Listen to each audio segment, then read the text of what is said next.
My name is Jeff Kuma. I'm the Director of Communications for the Association for Manufacturing Excellence, and we're excited to welcome you today for our presentation, Should I Do an Improvement Effectiveness Assessment Now? Just before we begin and before I hand it over to Michael Bremer, I just wanted to let everyone know that we have been adding additional webinars and each week. And so please check out ame.org/events so you can see the other virtual learning opportunities that we've been adding to our calendar. Every Tuesday, we've been running a discussion group, virtual lean coffee break. And then we have a number of other learning opportunities that are more traditional webinars, which you can join and listen in for free. We have some that we're running independently, and then we have others that we've partnered with Lean Frontiers on. And those are all speakers for the AME International Conference who are presenting a little bit of a snapshot of their presentation and what they'll be talking about in Toronto in October. Please check those out on our website, again, ame.org/events. And without further ado, I'd like to hand it over to Michael Bremer. As background, Michael is the retired president of Cumberland Group. He's a past national board member for AME, and he's the author of several books, including the Shingo Research and Professional Publication Award recipient, How to Do a Gemba Walk. He also leads the assessment and AME Excellence Award activities that AME does every year. And last year, he was awarded the Mac McAuliffe Lifetime Achievement Award by AME. So without further ado, I'll hand it over to Michael for our presentation. Thanks, Jeff. And thank you everyone for coming in. I'm going to turn this, I'll revert this to my desktop in just a moment, but I want to compliment everybody for coming in. Really, thank you. And I'll try to share some useful information, as well as just relating to some of the discussions that I've been having with folks over the last couple of days. I want to apologize in advance because I have been, every now and then, I've been losing my internet connection. I don't know if it's because a lot of people are using Zoom. So if I'm talking and nobody's hearing me, I'll look for frozen. Well, I guess I won't be able to look for frozen faces. I guess, Kim, you have to text me on my telephone or something if something goes awry here. I'll have the phone. Yeah, I'll keep an eye on you too. Uh-oh.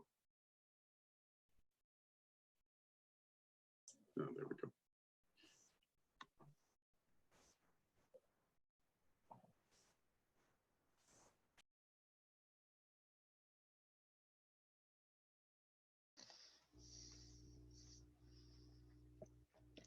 Oh, great. I can still see a couple of faces on here, so that's good. So just a little bit of background on the AME Lean Sensei and why did we even end up doing this? Burgess Oliver leads our Champion Club activities. And a couple of weeks ago, one of the Champion members called up Burgess and had a conversation, and they were talking about the Lean Sensei.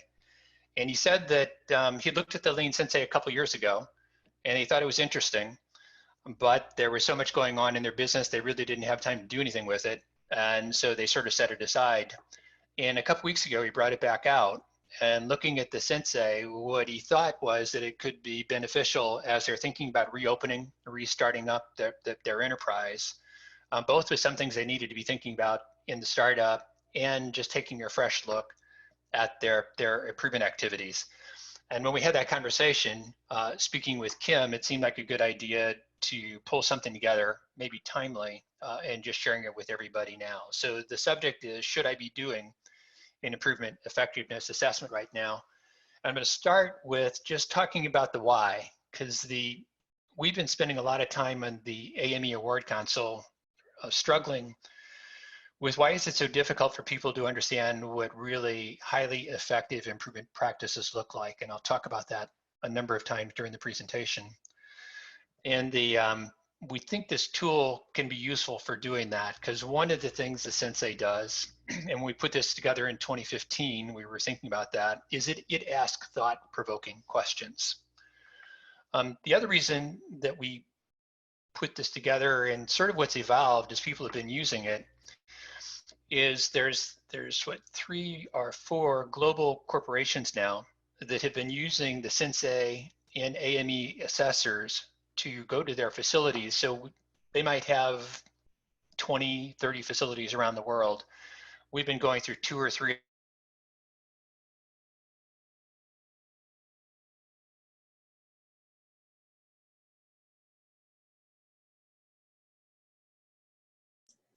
We lost Michael there for a second. Looks like we lost him, Jeff. Say does is it validates if they're seeing things and we're seeing things in our assessment. It validates, you know, what they're doing.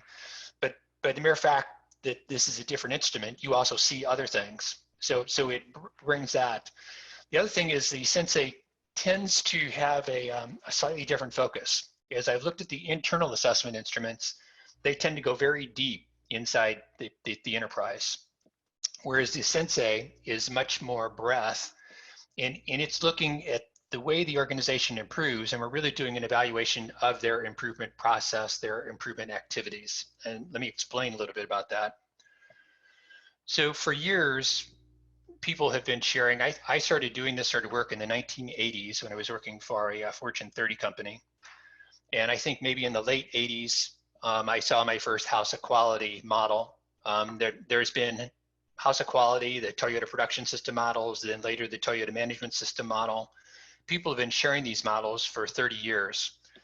Yet having all these models out there, there's still just a handful of organizations that are highly effective at improving, and it's frustrating. AME also has a model. And our model is just, it's ours. It's simply a variation of some of these other things that are out there. There's no magic that are in these models, but what do these models do? Why do they exist? I think these models, they give us a vocabulary, they give us a language that we can use for talking about effective improvement practices.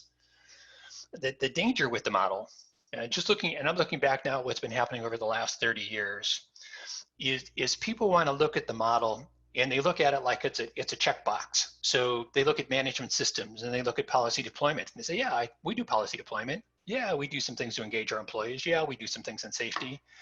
And so they look at their sheet and they check the box and they say, yeah, we're doing that. The problem is that they don't really have an in-depth understanding.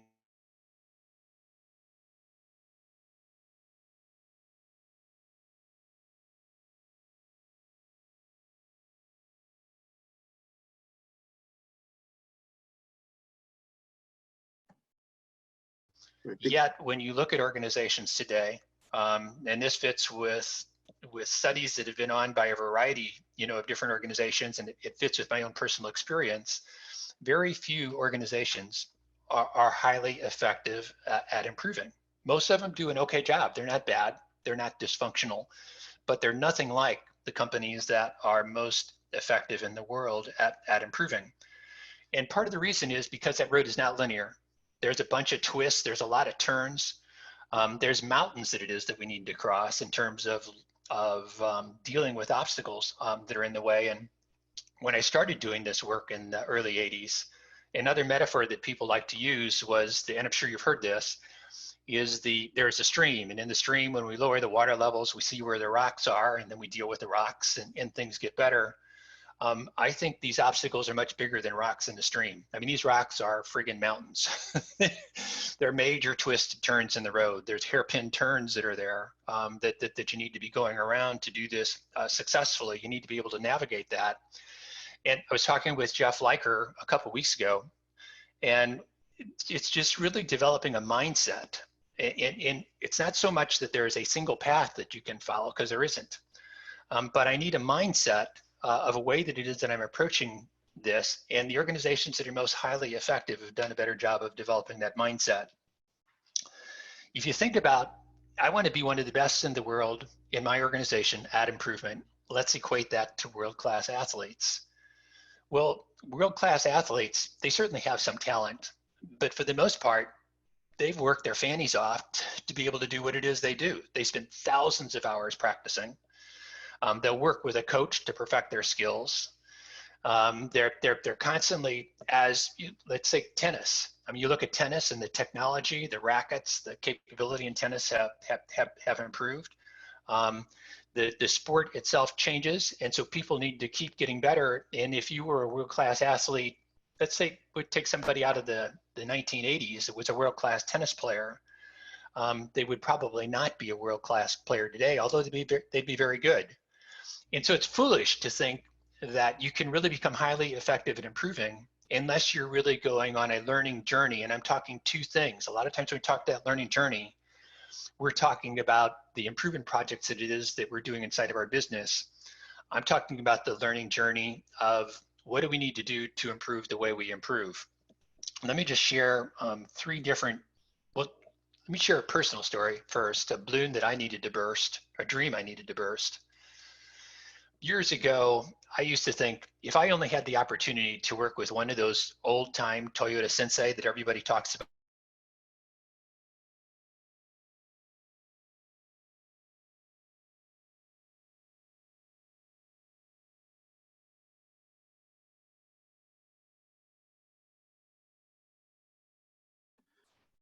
we looked at in that slide, I would see that straight road and I would know exactly what it was I needed to do to be more effective inside my organization and help other organizations do better.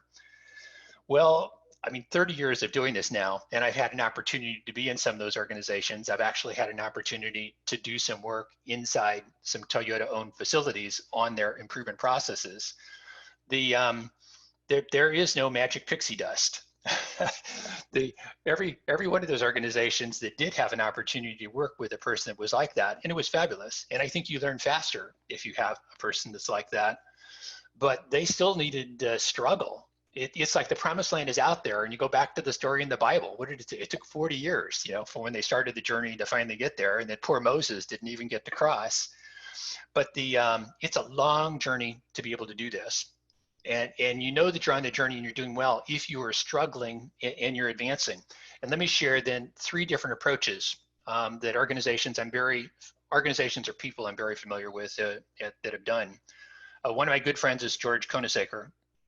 We do a ski trip together every year. We've been doing it for about 15 years, and we talk about improvement stuff the entire week that we're there. Although this year the topic was coronavirus. But George was the president of Jake Brake, which is one of the companies featured in the Womack Jones book, Lean Thinking. And George did bring Shing Jiu-Jitsu over. As a matter of fact, George was the first one to bring those folks over to the US to do work. When they went through Jake Brake, when they were doing a tour, as George describes it, the guys just laughed because what they saw was so ridiculous. And the way that they started doing this at Jake Brake is the Shing Jiu-Jitsu folks and George, Art Byrne, and a few folks from Jake Brake ended up analyzing their production processes. Overnight one time, they totally rearranged a cell, and when the workers came back the next morning, there was a new production process there for them to be dealing with. And they went through a series of tests like that. I call it kind of an expert-driven model, where you've got these people that really know their stuff, and they're coming in to make changes. You got another company, Autoleave, which is in Utah, and they had an opportunity to work with one of those magical sensei, Harada-san. And Toyota supplied Harada-san to Autoleave, an automotive supplier, and he was there maybe 3 years. I think he was coming in once a month, and all that Harada-san did was ask questions. He didn't tell anybody how to do anything, but he did this through asking questions, looking at what it is they're doing, working with folks, teaching the learning, teaching the critical thinking, and over a several-year period, that they really created the foundation of a strong effort. Another company in Utah, I was just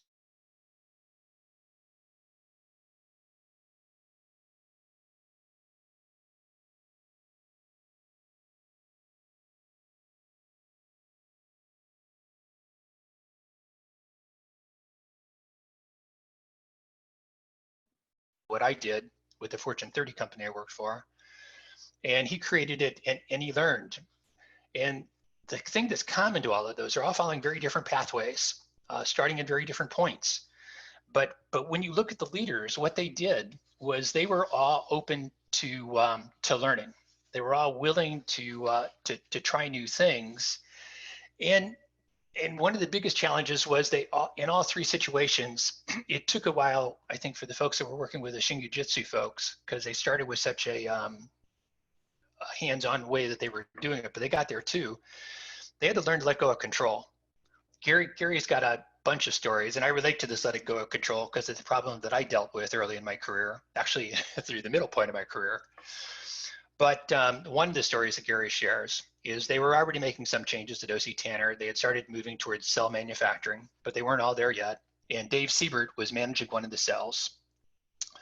And they wanted to change, he wanted to manage one of the cells. The part he was managing was dispersed throughout the OC Tanner building, and they wanted to move it into a cell. And Gary kept saying, well, yeah, we'll get there. We'll make it happen. Well, on a Tuesday morning, Dave walked into Gary's office and said, Gary, Tuesday afternoon, Dave walked into Gary's office and said, hey, Gary, you want to come and see our new cell? And Gary said, what? You guys made the change? And what they had done is the day before, after production was done, they started breaking apart all of the equipment. They had a lot of enrollers already. They moved it all to the new cell. They set it all up, and by noon the next day, they had it running. And what was the learning here? The learning that Gary had, and the learning that these other people had in the organizations they were doing, and this has certainly been my learning as well, is he had to let go of control. And it's scary when you let go of control, because we are all trained, I'm in charge of this, we're supposed to take the hill, I'm going to make certain that we're going to take the hill. But if we're really going to be doing this, you really need to learn how to let go, to trust your folks, and in some instances, you need to allow mistakes to be made. And that is really scary for most organizations. So I think in many ways, it's so much easier for an organization to do an okay job of improving, follow that straight road, do the check boxes, and it's okay. It's like average. It's like you're doing an adequate job of improving, but you are not elite. I mean, to go elite, you need to go further. You really need a coach. And one of the reasons that we created the Lean Sensei was to try to ask some really good questions so that people could use this instrument and do some self-assessment. You don't have to have some expert from outside come in. You can use this to get started. Certainly, if you've got a good coach from the outside, that this can absolutely complement and speed your process. But there are 60 questions that are in this instrument. And those 60 questions are all geared toward driving highly effective improvement practices. Let me just share a quick example. So out of these 60 questions, there is a description for what would an organization look like if it's very highly effective at doing this, which would be excellent. What's an organization look like in the case of policy deployment that's on the journey, so they're doing some good things, and what does it look like for somebody that's simply getting started, getting ready to go. If we look at the top description there, you look at somebody that's excellent, well, they're really going to have a clear focus on a critical few breakthrough or key initiatives. Those are going to be cascaded all the way down from the top of the organization and across, and employees are going to understand how their work relates to those objectives. So if I were an assessor going into that organization, what I would expect is if somebody has something that relates to those objectives and the work they're doing, they would be able to explain that. And if somebody in the organization doesn't have something that immediately relates to those, let's say 3 key strategies, they still would be able to tell me what those 3 key strategies are, and they would be able to tell me why the priority of those is more important at the moment than the things that they're working on right now. They'd have a good idea of where the organization was going on, so they're always in a position to support that, even if it's only in terms of understanding what the priorities are. Another question in the Sensei looks at standard work. And so if I'm looking at standard work, what I would expect to see is that standard work is really, it's the best known way for us to do something today. And we're doing that 100% of the time. We have systems in place to check to make certain that standard work practices are being followed. The standard work is the best known way we know how to do this now, but it's a constant experiment. And so as we experiment with this, if we come up with a new idea that works, then there's mechanisms in place in a highly effective organization where we take those good ideas and we spread them across our plant. And if I had a multi-plant facility, we spread them across the multiple plants. The way these these are all written as statements, but when you look at the statement as a whole, they're really questions. And they're the questions that an assessor is asking. So if we were to send an assessment team, if I was visiting your facility, questions I would be asking in my head would be looking for these sorts of things. And so when we wrote these, I think we had 15 different people that were actively involved in creating the material that went in here. And it was all focused on, well, what, as an experienced assessor, what would you expect to see for this particular element? The reason I think this is better than the models is because there's simply more information. So as you go and you look at this,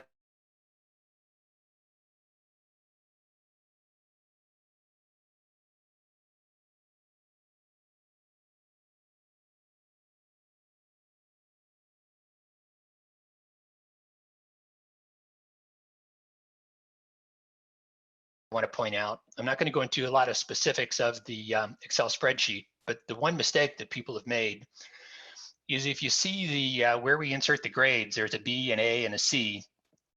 There's a tendency for people, and actually the first time I did this, I made this mistake, to go into that cell and type a B or type an A or type a C. If you do that, the macros in the Excel spreadsheet will not work. There's a little bitty caret or arrow that's right there next to that cell. And if you put your cursor over that arrow, then you have the choices. Are we an A plus or all the way down to an F? If you put the grade in using that cursor, then the macros in the spreadsheet will all work. When we first rolled this out, there were quite a few people that had problems with that. So how do you use it? Well, the feedback has been, God, this looks really simple. You know, we just kind of go through. We you know, it's a different version to check the box. And on the surface, it does. But when you start to dig beneath the surface and you look at the foundations underneath, there's a complexity that's easy to miss. And in terms of you doing this as a self-assessment on your own, this is not the sort of instrument that you just want to do, mail it out to 100 people in the organization and have them fill it out. You really want to bring a small group of people together, hopefully a diversified group. I don't want just a group of senior people. I'd like to have some senior people, some middle people, and I'd like to have some people from, you know, within the organization that are doing value-adding work. Let them score the instrument individually and then bring them together, and everybody shares what their score is for each of the 60 questions. Some people may not have an answer for some of the questions because they don't have the experience to know, and that's fine. But if you've got an answer, what are the things that are there? And so now I get a range. Let's say that the majority of people scored something that we're doing as a C plus or a B minus when they're looking at the standard work question. But I've got one person that rated it D, and I've got somebody else that rated us an A plus. There's some magic that will happen sometimes if you let the outliers explain their scores first. And so if I listen to that person that scored us a D, or maybe there's 2 or 3 people that did it, but the majority of us were there in the middle, and I let people explain why they gave us a low score, every once in a while there, you will just get a real gem that you will totally miss if you jump to, well, most of us said they were a C plus or a B minus, which do we want to go with? You then shut out the opportunity for that person with the low score to share something. And I'm pulling this percentage out of the air, but I would say 20% of the time when I've done this, you will gain some real insights into the organization that you would totally miss if you go to working with the overall averages. So start with the outliers. Typically you get the gems from the low score. Rarely have I seen anybody have a higher score and everybody says, oh yeah, we're really great, and they all move up. But sometimes when you get the low score, there's value in that. And if you get this far, you've now accomplished the first step of the process because you have a score. Now that I've got the score, I can then compare my score. One thing I can do to start to tell where our gaps are is I can compare my score to the average scores that AME award recipients have had. And so there's some insights that I can gain from this, say, well, there's kind of a target for us to be working toward that is the average of the AME award recipients. So half of our award recipients were higher than that and half of them were lower than those scores. But it's a good range, a good set of targets to be looking at, and it's one of the things that you can be thinking about.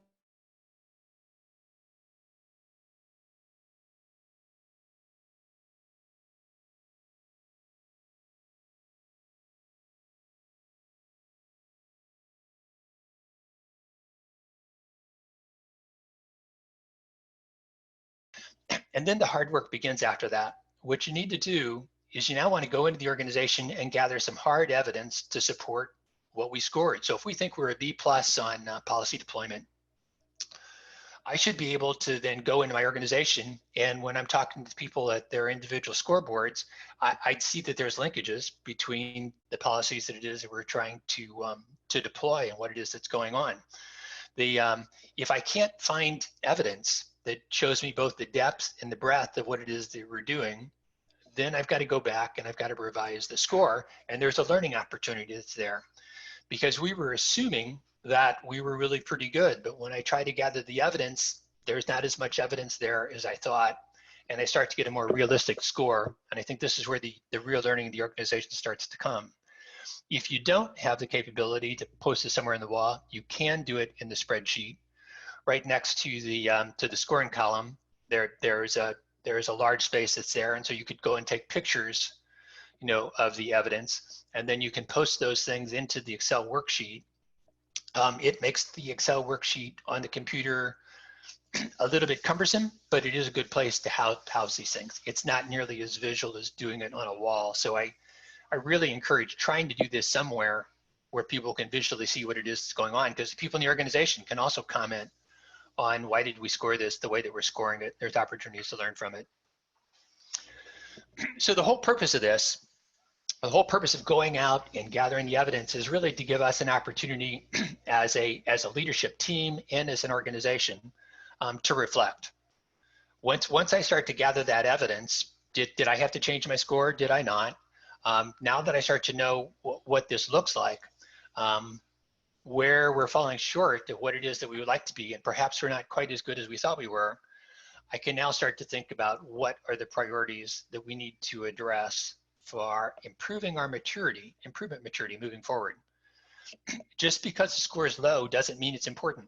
You really need to go, I've got to go back to what's the organization trying to accomplish. So as we look at this, where are there issues with what it is that's going on that impact the strategies that we're trying to deploy?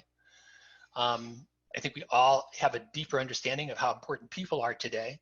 What's being done to develop the critical thinking skills, what's being done to show respect, what's being done to listen to the reality from the people inside our organization that do the actual value-adding work, what's being done inside the organization to create a space that's safe for people to tell us when something is wrong. That could also result in priorities. And then you go back to the more classic stuff of thinking, especially in the world of lean, but what's being done to eliminate waste, what's being done to eliminate unevenness, what's being done to identify the constraints, the overburdened resources, the bottlenecks that are there in our resources that are constrained rather. I also want to be looking at, are we accomplishing the results? So as I'm doing these things, as we have these improvement activities, are we just getting incremental improvements of a few percent, or are we in fact getting magnitude of improvement where I'm getting 25, 50, 75% improvement, which is really the sort of range it is we should be looking for if we're doing this really well. So your priority is going to differ based on your situation. What you want to avoid doing is getting trapped in the short term and the immediate, and I'll come back to that in just a moment. So I thought it might be worthwhile to share that when we as assessors go into organizations, and so they filled out the Lean Sensei, they have perhaps given us an achievement report, which is their story of what the organization is doing to improve. And when we go to an organization, where do we often see leverage? Where do we see places that most organizations that we visit could do a significantly better job than the way they're operating today? And I'll share a couple of examples. I would bet everybody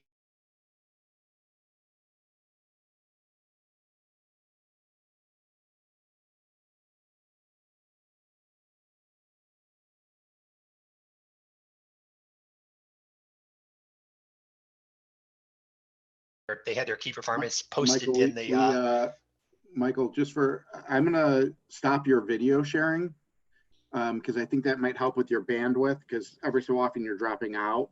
So I'm gonna try to stop your video, but we missed pretty much everything that you said when you switched to the slide, just so you're aware. Okay, so I'm gonna stop your video, and I'm hoping that will help with our bandwidth. Okay, so I'll start this slide again. Yeah. So what if you missed it, just to lead into this, is I'm talking about when we send assessors to do an actual site visit assessment, what are the usual things, where are some areas that we see of high leverage? So in most organizations, these have been areas where they could do a much better job. So one is the daily management boards. And I would guess that everybody here is using some type of a key performance indicator board with safety, quality, delivery, inventory, productivity, or cost. And so questions we would ask when we're looking at this board is, what is the purpose of this board? Why do we have this board? Why is this board helping us make better decisions than we used to make, prior to having a board? How does this board relate to the organization's key strategies? And very often it doesn't, because typically what these boards look like are activity counts. Did we have any incidents with safety? Did we have any incidents with quality? Are we running into problems with delivery? Very seldom do I see these things really tightly linked into the strategies. The other thing that you'll typically see in these boards is we ran into a problem today. We had a part that was short. We had a part that we had a problem with. We had an absenteeism problem. They changed the schedule. And so you'll see in these boards the problem of the moment, but rarely do you see on these boards something the organization is doing to make certain that they're going back to address the overall process problems that are taking place. And that's the important thing. It should be on the board. If it's not on the board, then where I would expect to see where we're talking about the process that allowed that problem to happen was when I do my tiered discussions. And so when the person that's responsible for this board and this department goes to the next higher level tier meeting, are we having a process conversation there? Or are we just talking about the individual problems? And my experience has been, and that of most of our assessors, is people do a lot more talking about the individual problems than they do talking about the processes that create those or allow those problems to happen. The other thing I like to see is what on this board is guiding me to improve the way I improve.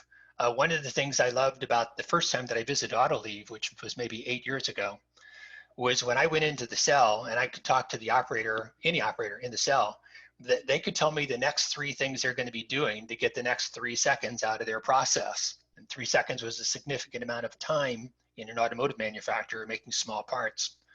So they're looking forward with what it is they're doing. It's on their board. And so I'm not only looking at the problems that it is that we're doing and addressing those, but I've got this forward thing that's going on there to drive that. So looking at the way you're using your boards, there could be leverage under there.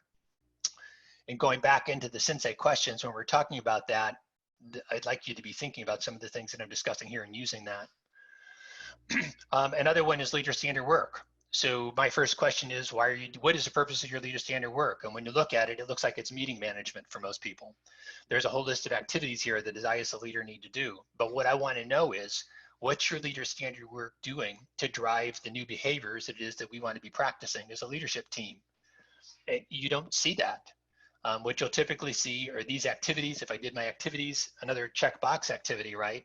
I was able to accomplish that, and life is good. I want to be using these things. Leader standard work should be, one of its elements should be driving us toward the new behaviors we want to be practicing as an organization. And our experience has been usually it's not. Same thing with standard work at the, where I'm going down to more of the work. And it doesn't matter if I'm looking at a production cell, I'm looking at an engineering department that's doing design work. There's standard work that it is that we should be following for any of those types of activities.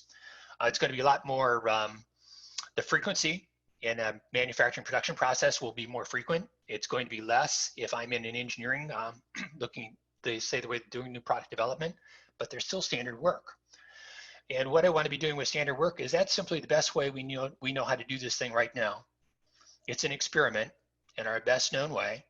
And as the organization makes changes, then what we would be looking as assessors is to see, well, what have I done to standard work to ensure that we're going to sustain the gains? Because most organizations struggle to sustain the improvements they implement.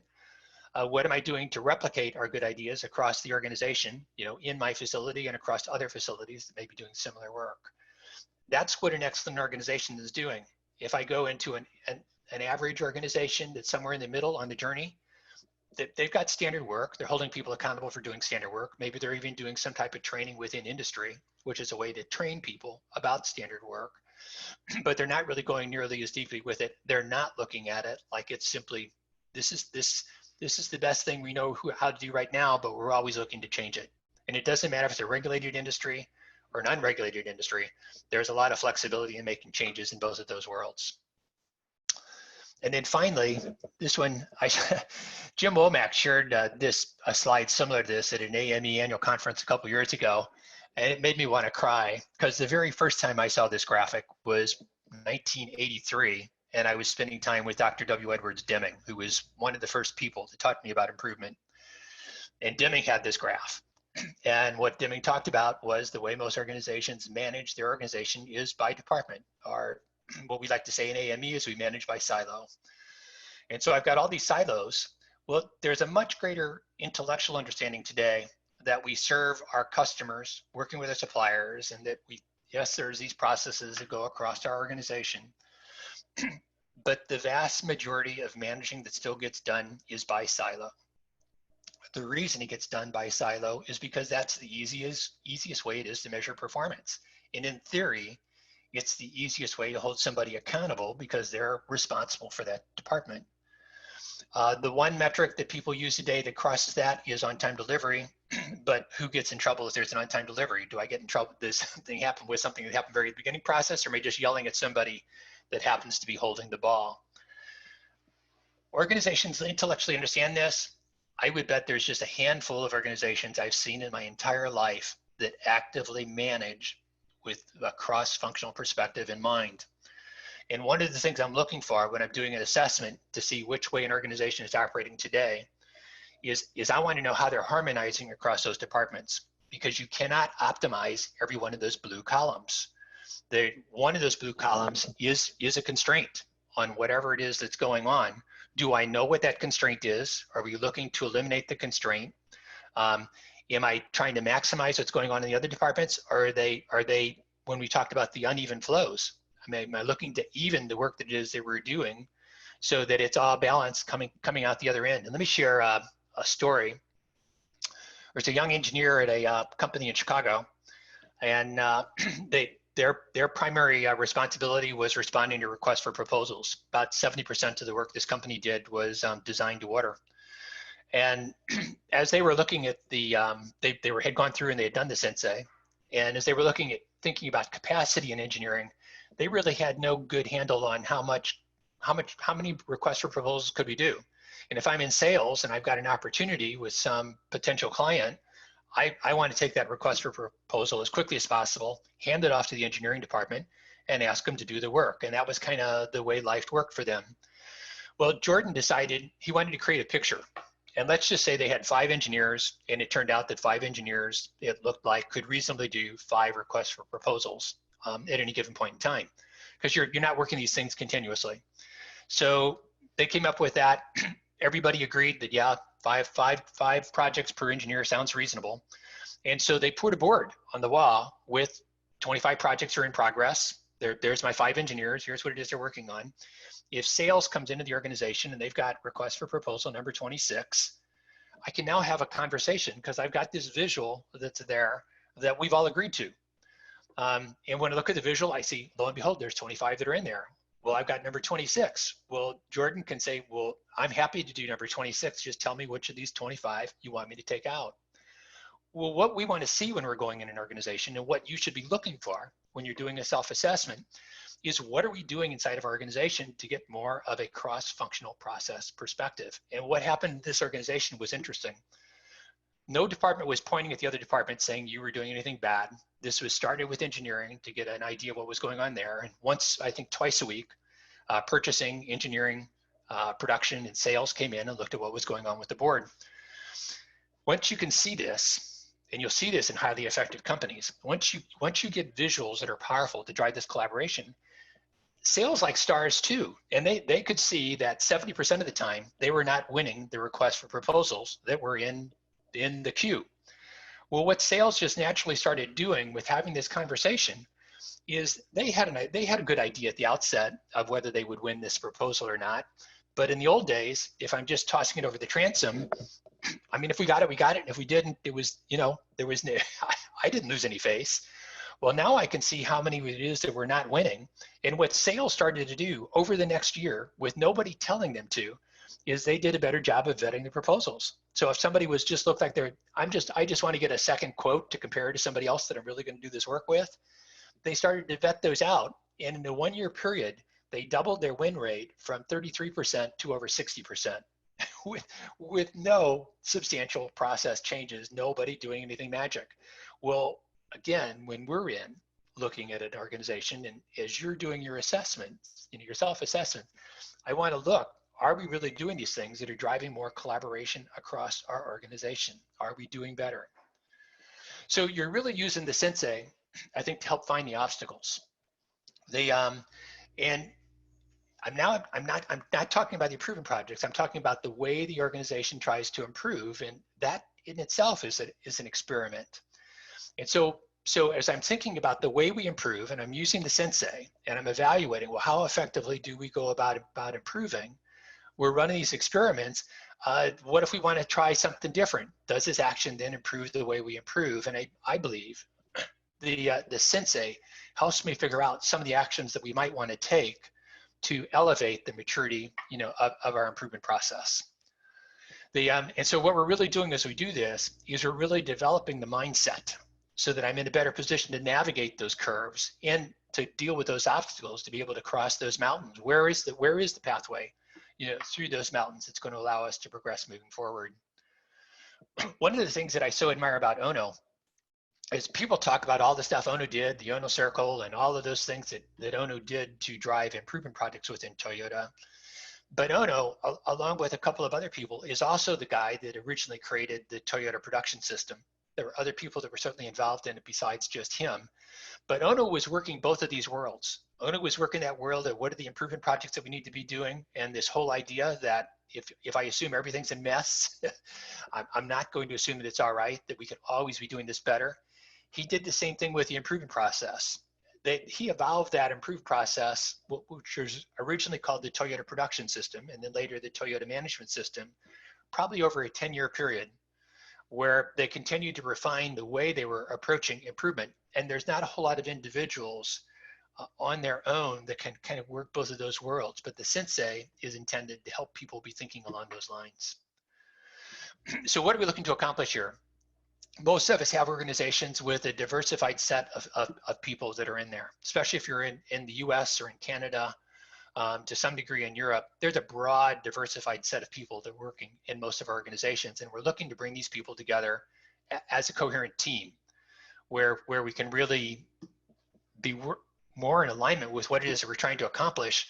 One of the things, and this is a Michael thing here, so I'm speaking from my heart, but things that I've seen over the years, is giving some thought to what is leadership's social contract with employees. And have we thought about that? Is there some type of an agreement? There's going to be a lot of attention paid to outsourcing and resourcing over the next couple of years. I wrote in another book it's not being published anymore, so I can talk about it. I'm not trying to sell anything, but in 2010, I wrote about a lot of problems with outsourcing, and Harry Mosher has been actively involved with talking about problems with outsourcing for many, many years. Very few people gave a lot of thought to the total cost of outsourcing. They also gave very little thought to the harm that was causing to communities.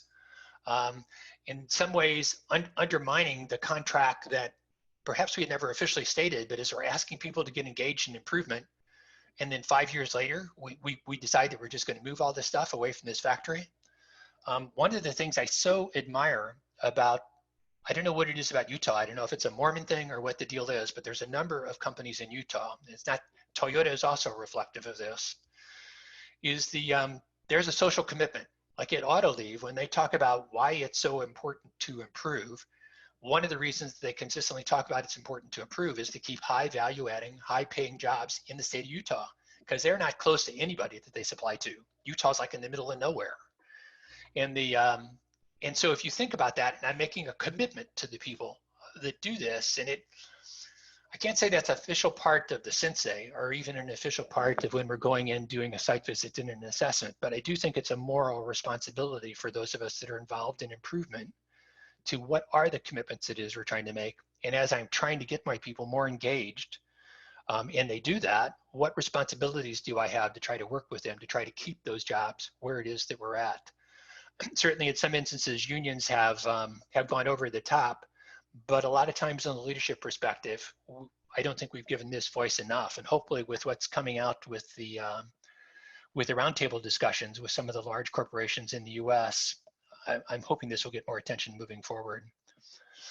I want to close this with just a couple of other kind of a radical thought. I'm wondering if it's possible, if there's some alternative uses for the Sensei right now, to look at how the organization is dealing with the pandemic, especially as you look to starting up your organization again, or making modifications in your supply chain, or as I'm looking at the adoption of new technologies. Let me share what I'm thinking about. I pulled these questions right out of the Sensei, these statements right out of the Sensei. I'm only going to talk to 3 of them. But let's say one of the things talks about we have a robust level of catch ball horizontally and vertically for alignment. And what that's talking about is in the organization, as I pass the strategic things that it is we need to be accomplishing down the organization, am I giving people in the organization that are impacted by this strategy an opportunity to react to it, an opportunity to agree to what I'm asking them to do is reasonable, or yes, I know it's a stretch goal and we agree to strive to accomplish that. Let's just think about artificial intelligence. We'll kind of use that as an example of going through these. Do people really understand what it is we're trying to do with artificial intelligence? Do they understand why that's alignment? Are we doing things to build trust? Because there's a lot of problems that once the algorithms are put in place that people don't trust the results of the algorithm. What are we doing to ensure the validity? Because the algorithm itself is an experiment, right? It's just an improvement thing. We think in using this algorithm, it's going to make something better. Does it? Is it working? Am I really getting feedback? Or do I have champions behind doing the AI thing and they don't want to hear anything? They don't want to hear about the obstacles. So what is it that's going on there to create that? That idea of trying new things, failing, solving them. What are we doing as we're rolling this out or for making changes in the supply chain? I was listening to conversations with a number of the champions as they're talking about starting up their organizations again. I'm going to be making changes to the supply chain. How are we going to be able to do that? If you are moving things out of China, and I'm thinking I want to do this not so much in a worker safety environment, but I want to do this in terms of, I guess, more my supply chain safety. If you pull stuff out of China in without a lot of deep thought, you could lose your intellectual property in China. You could lose your tooling in China. There's all sorts of things that could happen if you're not thinking about this in a holistic way. Specific processes in place to pursue breakthrough innovations. Actually, with the Sensei, one of the things that we're going to are working on, and we'll hopefully have out in the next couple of months, is a set of questions that specifically deal with what's the thinking that we're doing about innovations inside of our organization. There's a whole lot of talk right now about Factory of the Future, Industry 4.0. All that is improvement. I'm doing this thing to improve what it is that's going on inside my organization. My question to the people that are listening to this talk today is, would be interesting if you looked at the Sensei and see, do some of these questions really help you to have deeper thinking about the things you're trying to accomplish? If it does, I would really be interested in getting feedback on what you're doing and how it's working, because we can share that with other folks. So it's sort of an experiment that I'm hoping some people will try. So closing, you could go even deeper. We talked about using the Sensei as a self-assessment instrument. One of the things I mentioned earlier is there are several global organizations that are now using AME. I have 50, and I could easily have 70 to 100 volunteer assessors. And most of the people that volunteered are still working in industry. They have real jobs as opposed to being semi-retired like I am. And what they've been doing is using our assessors to go into their facilities and to do a physical assessment. So they filled out the Lean Sensei. We're sending a team in then of outsiders to do an evaluation of what is the maturity level for that organization. We're doing this totally outside of the Excellence Award process. Right now, we're calling it an improvement maturity review. But there's a possibility, if you have an interest, you could contact Kim or me, and we could see, could we make an arrangement to send a team to your site to do an assessment, if that would be beneficial. And then, of course, the ultimate deep on-site assessment is to actually participate in the Excellence Award process. where people are sending us an achievement report. They filled out the sensei, and we're sending a team to follow up. So closing, using the sensei to not only evaluate your operations, but I think using the sensei to evaluate your enterprise, improvement effectiveness within that, understanding to some degree how you benchmark against some of the best, and then what is your organization doing to develop improvement plans so that you do a better job of improving moving forward. And I think that's it. Oh, no, one more. So the whole idea here that going through and doing this will, if I can change my perspective, I can change my experience. And if I change my experience, I can change the way I'm learning, I can change what it is that I'm doing, and I can do a better job of getting better. And so with that, if there's any questions that have come in, Jeff, I'm happy to take them, or if somebody has a question, I guess doing that through the chat function, or unless you've got a way that people could raise their hands. Folks could either raise their hands, they can enter it into the chat, or I have set it so you can unmute yourselves if you do have questions. We did have one question in the chat room, which was just related to, would you be sharing this deck afterwards? Can we share these slides? Absolutely. Yep. I'll get those to you, Jeff, and you can send them out, or vice versa. Yeah, I can take care of that. Okay. So I have one question. I don't know if you are listening to me. Yep, Yes. We hear you. Go ahead. Pedro from Portugal. So I have two questions. I will start by the last topic we talked about, connected to these pandemics of COVID-19. And I was wondering, and maybe I didn't get that, is the Sensei also, this tool also evolving over time? Meaning that today you have this set of questions, but tomorrow maybe you will have a better version on that? Is that clear from my side, the question? That is clear. And Okay. so we've tried to be careful with not making changes to it every year so that people could continue to use this thing, and and we're not radically going through and changing it. One of the things we've been talking for a while now is innovation is going to, I'm picturing there's just going to be an explosion of innovation following the startup of these businesses for a variety of reasons. Mm-hmm. And I know so many of them are already doing new things, and even in the large organizations that I'd say are not regularly used to doing innovations, it's going to be there too, because there's just going to be this explosion of creativity and new things we need to be doing. And so we definitely want to put something together for sort of doing an evaluation of, I know I don't want to call it this, but Industry 4.0. And I was reluctant to push that forward originally because I was afraid we didn't have assessors that would be capable of coming in and doing a good assessment. But I think we've got an approach with the questions, because we're not experts in a lot of things that we ask questions about. And we think we found a way to have some good questions that we can go into the organization and look at that. And if we put those questions together, then I want to add them to the Sensei. Mm-hmm. I don't know that we could do the same thing with supply chain, but given what's going on there, that would be another possibility of simply digging more deeply into the supply chain, because we have some of those already. We could add a few more to it. We don't want this questionnaire to become, when our very first draft, I think we had 110 questions. And so we tried paring it back down to a reasonable number. Mm-hmm. But if we expanded it to 70, that'd probably be all right. Mm-hmm. Okay. May I ask a second one? Sure. Okay. So, and in the meanwhile, thank you very much, Michael, for this presentation. Really interesting, and it touches my heart since I think all organizations need, of course, to think on what they are doing. It's not only about running the business; it's also about improving the business.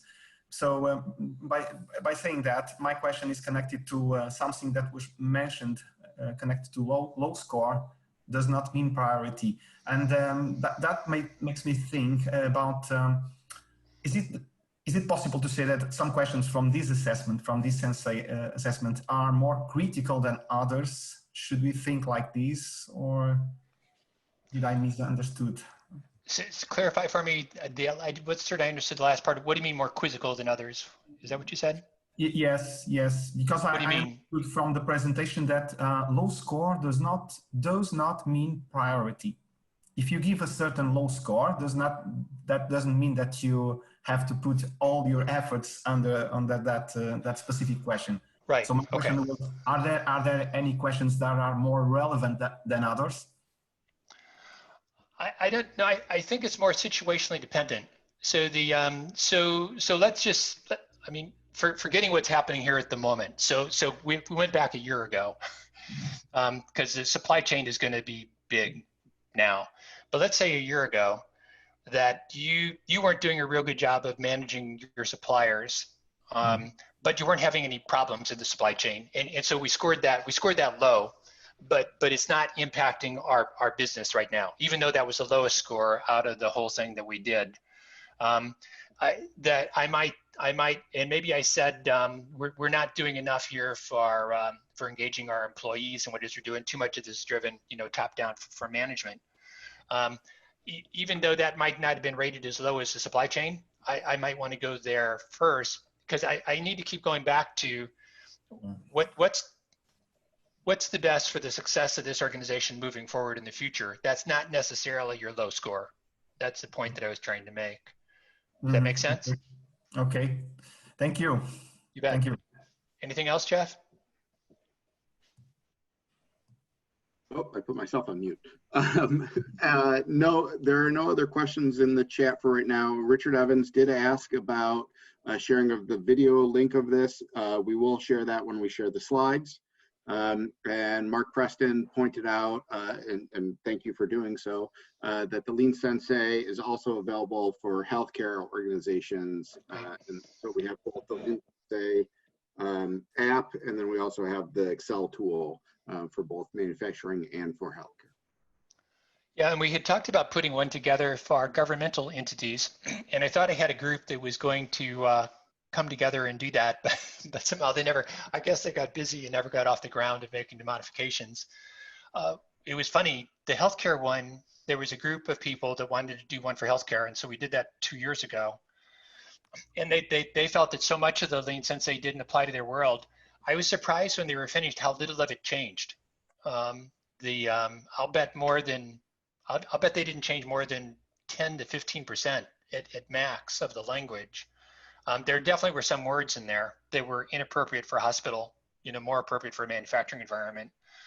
And so I was kind of excited when the folks talked about putting something together because there's a lot going on in governments around the world, and even more so, oh my God, we're all going to have to get better at improving moving forward. So if there is somebody here from a governmental entity that was interested in taking a look at the Sensei and making some modifications, I certainly would be interested in talking to them and trying to pull together a team to do that. Okay. All right, it doesn't look like we have any other questions. Of course, Michael's contact information is on the screen now. If you do have follow-up questions later, by all means, please reach out to Michael or to any of us at AME. Kim Humphrey is on the call on the webinar right now, and she's our president and CEO. Many of you have met her, of course, and she'd be willing to answer any questions, as would I. Thank you for participating and having patience through our slight technical hiccups. The whole world is switching over to Zoom and these virtual learnings, and we're kind of doing it on the fly. So hopefully we'll have all the kinks and bugs worked out as we continue to go forward. And to that end, next Tuesday, I hope you'll consider joining us for another webinar. This Shifting Gears, a Lean Six Sigma certification program case study, which is going to be led by Joe Bardo from our Southeastern region. And he's also the chair of our Atlanta Lean Summit. So it should be a great opportunity to hear from another industry expert. So with that, we're going to conclude, and thank you again for joining us. Take care, everybody. Thank you. Boy, 19 people hung in there. Thanks. Yeah. Thank you, Mike. Thank you, Michael. Fantastic. Excellent presentation. Keep safe, everyone. Yeah, please do. All the best for everyone. Thank you. Thank you all. Yeah, and absolutely. If anybody has a question, just send me an email. I'll be happy to respond to it. Thank you. Take care. Thank you. Thanks, Jeff. Thank you.